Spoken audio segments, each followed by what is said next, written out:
Jhansi medical college में लगी आग की घटना ने पूरे देश को झंझोर कर रख दिया, जिसके बाद अब सवाल उठने लगे थे कि आखिर इसका जिम्मेदार कौन है और किसकी लापरवाही की वजह से ऐसी घटना हुई है। 11 जिंदगियां एक पल में खत्म हो गयी। देखते ही देखते अस्पताल का पूरा वार्ड जलकर राख हो गया। सब कुछ एक पल में खत्म हो गया।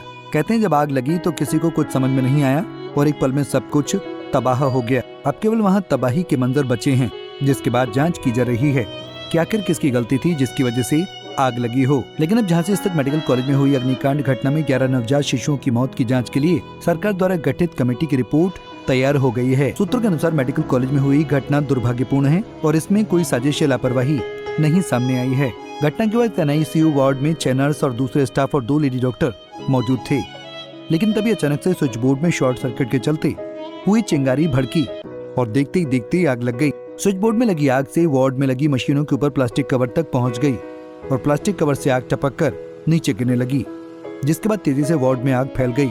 उसी दौरान ड्यूटी पर मौजूद नर्स ने भरसक आग बुझाने की कोशिश की, जिसमें उसके पैर और कपड़े तक जल गए थे।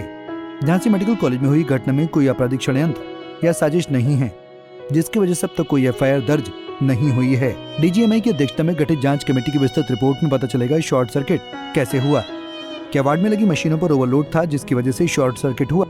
झांसी कमिश्नर और DIG की कमेटी ने घटना के समय मौजूद अस्पताल के कर्मचारियों से बातचीत कर रिपोर्ट तैयार की है। इसमें कहा गया कि आग शॉर्ट सर्किट से लगी है।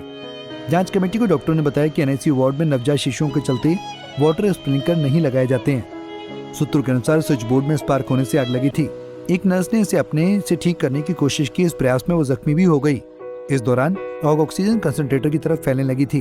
वो नर्स चिल्लाते हुए बाहर आई। बताया जा रहा है कि एक पैरामेडिकल स्टाफ फायर एक्सटिंग्विशर लेकर अंदर गया। उसके पीछे 2 और कर्मचारी 3 और फायर एक्सटिंग्विशर लेकर अंदर गए। चारों का इस्तेमाल किया गया। तब तक आग बहुत फैल चुकी थी। सूचना के 8 मिनट के भीतर फायर टेंडर भी पहुंच गए थे। सरकार ने झांसी कमिश्नर विपुल दुबे और झांसी DIG रेंज कलानिधि निथानी से घटना पर 24 घंटे के भीतर रिपोर्ट मांगी थी। आपको बता दें कि उत्तर प्रदेश के झांसी में शुक्रवार रात महारानी लक्ष्मीबाई मेडिकल कॉलेज में आग लगने से 11 शिशुओं की मौत हो गई थी। अधिकारियों ने बताया कि इस हादसे में घायल हुए 16 अन्य बच्चे जीवन के लिए संघर्ष कर रहे हैं।